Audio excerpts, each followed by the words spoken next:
কাজিৰঙা ৰাষ্ট্ৰীয় উদ্যানত এইবাৰ নতুনকৈ সংযোজন কৰা হ'ব, বিশেষকৈ বুঢ়াপাহাৰ বনাঞ্চলত নতুন সংযোজন হ'ব। আৰু এটা কথা উল্লেখ কৰা উচিত যে 7:30 বজাত আজি কেন্দ্ৰীয়ভাৱে বাগৰি বনাঞ্চলত 2024-25 পৰ্যটন বৰ্ষৰ বাবে কাজিৰঙা ৰাষ্ট্ৰীয় উদ্যানৰ দুৱাৰ আনুষ্ঠানিকভাৱে দেশী বিদেশী পৰ্যটকৰ বাবে মুকলি কৰাৰ কথা আছিল যদিও প্ৰতিকূল বতৰৰ বাবে কিছু পলম হৈছে।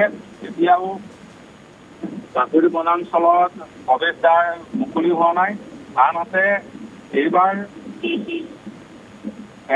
নৱেম্বৰৰ পৰা হাতী চাফাৰী মুকলি হোৱাৰ কথা আছে আৰু আজি আনুষ্ঠানিকভাৱে মুকলি হোৱাৰ পিছতেই জীপ চাফাৰী কৰিব পাৰিব দেশী বিদেশী পৰ্যটকে। আৰু এটা কথা উল্লেখ কৰা উচিত হ'ব যে হাতী চাফাৰীৰ বাবে ইতিমধ্যে অসমৰ বিভিন্ন প্ৰান্তৰ পৰা হাতী আহিছে। প্ৰায় 200টা হাতী কাজিৰঙা ৰাষ্ট্ৰীয় উদ্যানৰ বাঘ্ৰ সংৰক্ষিত বনাঞ্চলত বন্যপ্ৰাণীৰ শোভা উপভোগ কৰিব পাৰিব। হাতী চাফাৰীৰ জৰিয়তে প্ৰায় 200 হাতী অসমৰ বিভিন্ন প্ৰান্তৰ পৰা আহি আছে আৰু কিছু সমবেত হোৱা পৰিলক্ষিত হৈছে। আৰু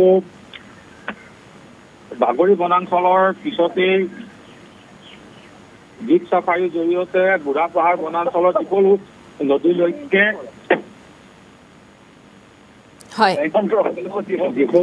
অমূল্য বৰা, এই মুহূৰ্তত আপোনাক ধন্যবাদ জ্ঞাপন কৰিছোঁ। তথ্যখিনি আমাক জনাইছে আমাৰ সাংবাদিকগৰাকীয়ে। পুনৰবাৰ আমি জনাইছোঁ পৰ্যটকৰ বাবে সাজু হৈ উঠিছে কাজিৰঙা ৰাষ্ট্ৰীয় উদ্যান। আজি মুকলি কৰা হ'ব আনুষ্ঠানিকভাৱে কাজিৰঙা ৰাষ্ট্ৰীয় উদ্যান আৰু ব্যাঘ্ৰ প্ৰকল্প 2024-2025 পৰ্যটন বৰ্ষৰ বাবে আজি মুকলি কৰা হ'ব কাজিৰঙা। দেশী বিদেশী পৰ্যটকক হাতী চাফাৰী জীপ চাফাৰীৰে উদ্যান পৰিদৰ্শন কৰাবলৈ সাজু হৈছে কৰ্তৃপক্ষ। বাগৰি বনাঞ্চলত কেন্দ্ৰীয়ভাৱে উদ্বোধন কৰা হ'ব আজি। বাগৰিৰ লগতে বুঢ়াপাহাৰ আৰু কহৰা বনাঞ্চলো সাজু হৈছে এই বৰ্ষৰ পৰ্যটনৰ বাবে। 2 এদিনতে মুকলি কৰা হ'ব অগৰাতলি বনাঞ্চলো।